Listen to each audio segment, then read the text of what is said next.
Hello everyone, welcome to IS Help Desk. I am A. Khan and today in Economic Key Concept class, we are going to see types of goods. Under this we will understand what is normal goods, inferior goods, luxury goods and giffen goods. Normal goods ये है demand increase होती है किसी product के लिए जब consumer का income बढ़ता है। उसी तरीके से किसी प्रोडक्ट का डिमांड कम होता है जब कंज्यूमर का इनकम गिर जाता है। एग्जाम्पल के तौर पे मूवी टिकट, जब इनकम बढ़ती है तो डिमांड बढ़ता है इंटरटेनमेंट के लिए और लोग ज्यादा से ज्यादा मूवी देखने जाते हैं। तो ये एक नॉर्मल गुड्स का एग्जाम्पल है। इन्फीरियर गुड्स क्या होता है? इन्फीरियर गुड्स वो होता है कि गुड्स का डिमांड इंक्रीज होता है जब कंज्यूमर का इनकम फॉल होता है। दूसरे शब्दों में समझे कि जब लोगों का इनकम डिक्रीज होता है यानी घटता है तो इन्फीरियर गुड्स की चाहत बढ़ती है यानी उसका यूज बढ़ता है। एग्जाम्पल के तौर पे ओला, उबर और बस। यहाँ पे जो बस है वो इन्फीरियर गुड है। जब इनकम ठीक ठाक है तो हम ओला उबर यूज करते हैं, जब इनकम डाउन हो जाती है हमारी तो हम बस पे ज्यादा चढ़ते हैं। तो बस यहाँ पे इन्फीरियर गुड्स है। इसी ध्यान में रहे कि इन्फीरियर गुड्स का मतलब ये नहीं है कि वो लो क्वालिटी है। इसका मतलब सिर्फ ये होता है कि जब इनकम डाउन होता है ऑल्टरनेटिव गुड्स की तरफ जिसका दाम कम होता है उस पे लोग जाते हैं। Inferior goods. लग्जरी गुड्स क्या होता है? लग्जरी गुड्स वो होता है जब लोगों के इनकम बढ़ते हैं तो वो लग्जरी गुड्स या high quality high cost item को ज्यादा खरीदते हैं। एग्जाम्पल के तौर पे designer clothing, high and watches, luxury cars को लोग ज्यादा खरीदते हैं जब उनका इनकम इंक्रीज होता है, उस पर स्पेंडिंग लोग ज्यादा करते हैं। तो ये है लग्जरी गुड्स।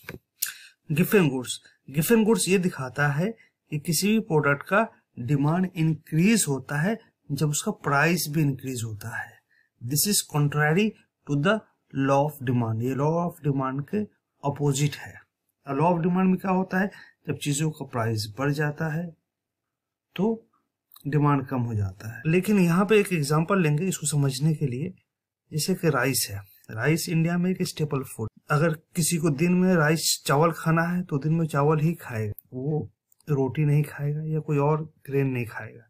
अगर चावल का दाम बढ़ भी जाता है तो फिर भी उसका डिमांड बढ़ेगा, कम नहीं होगा, क्योंकि इसका कोई अल्टरनेटिव नहीं है चावल का। अगर दिन में मुझे चावल खाना है तो चावल ही खाओ। इसलिए ये बेस्ट एग्जाम्पल है गिफन गुड्स का, राइस। जहाँ पे अगर प्राइस बढ़ता है तो उसका डिमांड भी बढ़ेगा, डिमांड कम नहीं होगा। Goods and market interactions. Under this we will see complement goods, substitute goods and neutral goods. Now let's see what is complement goods. Complement goods वो होता है जो किसी प्रोडक्ट के साथ में यूज किया जाता है। एक प्रोडक्ट का डिमांड दूसरे प्रोडक्ट से जुड़ा हुआ होता है। एग्जाम्पल के तौर पे समझते हैं, एक रिलेशनशिप के थ्रू समझते हैं स्मार्टफोन और मोबाइल डेटा प्लान्स।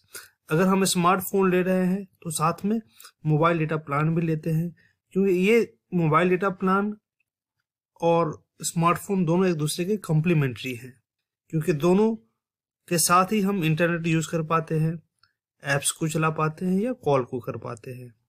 सो ये है कॉम्प्लीमेंट गुड्स। सब्स्टिट्यूट गुड्स क्या है? ये वो गुड्स है जो एक प्रोडक्ट के जगह हम दूसरा प्रोडक्ट यूज कर पाते हैं। एक प्रोडक्ट का अगर दाम बढ़ गया तो उसके जगह पे हम दूसरा प्रोडक्ट यूज करते हैं। बेस्ट एग्जांपल है टी कॉफी का। टी का अगर दाम बहुत ज्यादा इंक्रीज हो गया तो कॉफी उसके जगह पे लोग प्रिफर करेंगे। ये बेस्ट एग्जांपल है सब्स्टिट्यूट गुड्स का। Now let's see what is neutral goods.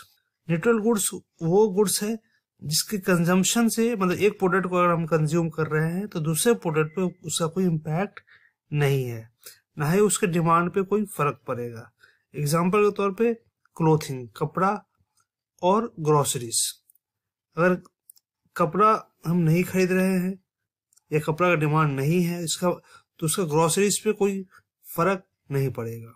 सो कपड़ा और ग्रोसरीज दोनों अलग अलग हैं। तो ये है न्यूट्रल गुड्स के एग्जांपल है। Thanks for watching. We will shortly meet with our next economy key concept topic. Please like, share and subscribe our channel. If you have any query, you can ask in the comment section or send us message on WhatsApp number given on the screen.